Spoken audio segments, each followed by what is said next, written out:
ഇന്ന് നമ്മൾ പറയാൻ പോകുന്നത് പുനർജന്മത്തിലേക്കുള്ള വാതിൽ തുറന്നു പിടിച്ചെന്ന് കരുതപ്പെടുന്ന രണ്ട് പെൺകുട്ടികളുടെ കഥയാണ്. The പൊളോക്ക് twins. 1957 ഇംഗ്ലണ്ടിലെ ഹെക്സം എന്ന ചെറിയ നഗരത്തിൽ ജോൺ പൊളോക്കും അദ്ദേഹത്തിൻ്റെ ഭാര്യ ഫ്ലോറൻസ് പൊളോക്കും അവരുടെ രണ്ട് പെൺകുട്ടികളായ ജോ അന്നയും ജാക്വലിനും ചേർന്ന് വളരെ സന്തോഷത്തോടെയുള്ള ഒരു ജീവിതം നയിക്കുകയായിരുന്നു. എന്നാൽ 1957 മെയ് മാസം 7 ആ കുടുംബത്തിൻ്റെ സന്തോഷം തല്ലിക്കെടുത്തിയ ഒരു സംഭവം നടന്നു.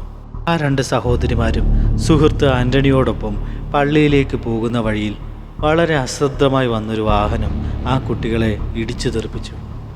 തൽക്ഷണം അവിടെ വെച്ച് തന്നെ 11 വയസ്സുകാരി ജോവാനിയും അവളുടെ ഇളയ സഹോദരിയായ 6 വയസ്സുകാരി ജാക്വലിനും മരണത്തിന് കീഴടങ്ങി. 6 വയസ്സുകാരനായ ആൻ്റണിയെ ആശുപത്രിയിലേക്ക് എത്തിക്കാൻ ശ്രമിച്ചെങ്കിലും യാത്രാമധ്യേ മരണപ്പെട്ടു. പിന്നീട് ആ 3 കുട്ടികളുടെയും ജീവനെടുത്ത വാഹനം ഓടിച്ചിരുന്ന സ്ത്രീയെ പോലീസ് കസ്റ്റഡിയിലെടുത്തു. മയക്കുമരുന്നിനടിമയായ ഇവരെ മാനസിക ആരോഗ്യ ആശുപത്രിയിലേക്ക് കൊണ്ടുപോയി. ജോവാനിയുടെയും ജാക്വലിൻ്റെയും മരണം ജോൺ ഫ്ലോറൻസ് ദമ്പതികളുടെ മനസ്സിനെ തളർത്തിക്കളഞ്ഞു.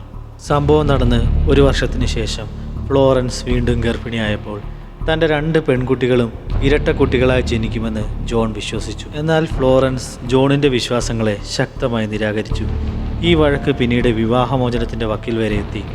ഇവർ 2 പേരുടെയും കുടുംബങ്ങളിൽ ഇരട്ടക്കുട്ടികൾ ജനിച്ച ചരിത്രം ഉണ്ടായിരുന്നില്ല. ഗർഭകാലത്തുടനീളം ഒരു ഹൃദയമിടിപ്പ് മാത്രമേ കേട്ടുള്ളൂ എന്നതിനാൽ ഫ്ലോറൻസിൻ്റെ ഡോക്ടറും അവർ ഒരു കുട്ടിക്ക് മാത്രമേ ജന്മം നൽകൂ എന്ന് വിധിയെഴുതി.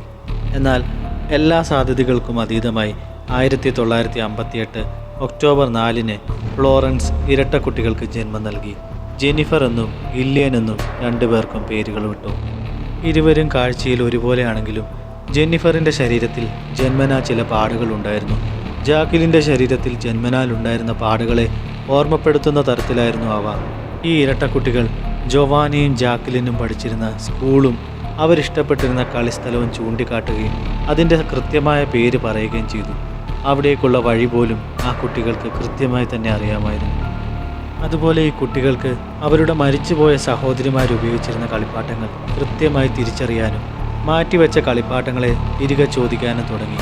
ആ കളിപ്പാട്ടങ്ങൾ സ്വന്തം കളിപ്പാട്ടങ്ങളാണെന്ന് ഓർത്തെടുത്തതുപോലെയായിരുന്നു ഇത്. ഈ 2 പെൺകുട്ടികൾക്കും കാറുകളെ ഭയമായിരുന്നു. ഒരു കാർ വന്നിടിക്കുന്ന സ്വപ്നങ്ങൾ അവർ ആവർത്തിച്ച് കാണാറുണ്ടായിരുന്നു. ഒരിക്കൽ ഒരു ഇടവഴിയിൽ വെച്ച് ഒരു കാർ എഞ്ചിൻ സ്റ്റാർട്ട് ചെയ്തപ്പോൾ പെൺകുട്ടികൾ പരസ്പരം കൈകോർത്ത് പിടിച്ചുകൊണ്ട് ഭയത്തോടെ പറഞ്ഞു, "ആ കാർ നമ്മളെ കൊണ്ടുപോകാൻ വരുന്നു." ഇത് കേട്ട് ഫ്ലോറൻസ് പോലും നിശബ്ദമായി നിന്നുപോയി. എന്നാൽ ഇരുവർക്കും 5 വയസ്സ് പൂർത്തിയായതോടെ അവരൊരു സാധാരണ ജീവിതത്തിലേക്ക് കടന്നു. അവരുടെ കഴിഞ്ഞ ജീവിതത്തെക്കുറിച്ചുള്ള ഓർമ്മകൾ പതിയെ മാഞ്ഞു തുടങ്ങി. പിന്നീടൊരിക്കൽ വിക്കാമിലെ ഒരു വീട്ടിലെ മണൽക്കുഴിയിൽ കളിക്കുന്നതിൻ്റെ ഉൾക്കാഴ്ചകൾ ഗില്ലിയൻ്റെ മനസ്സിലേക്ക് ഓടിയെത്തി.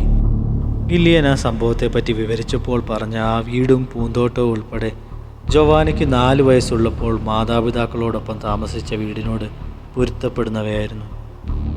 ഈ പെൺകുട്ടികളുടെ ബാല്യത്തിലുണ്ടായ സംഭവങ്ങൾ പുനർജന്മത്തിൻ്റെ സാധ്യതയെ കൃത്യമായി ചോദ്യം ചെയ്യുന്നു. പുനർജന്മം ഒരു യാഥാർത്ഥ്യമാണോ അതോ മനസ്സിൻ്റെ വെറും തോന്നലുകളാണോ? എന്താണ് നിങ്ങളുടെ അഭിപ്രായം? നിങ്ങളുടെ അഭിപ്രായങ്ങൾ കമൻറ്റുകളായി അറിയിക്കുക. വീഡിയോ ഇഷ്ടമായാൽ ലൈക്ക് ചെയ്യുക, ഷെയർ ചെയ്യുക, ചാനൽ സബ്സ്ക്രൈബ് ചെയ്യുക.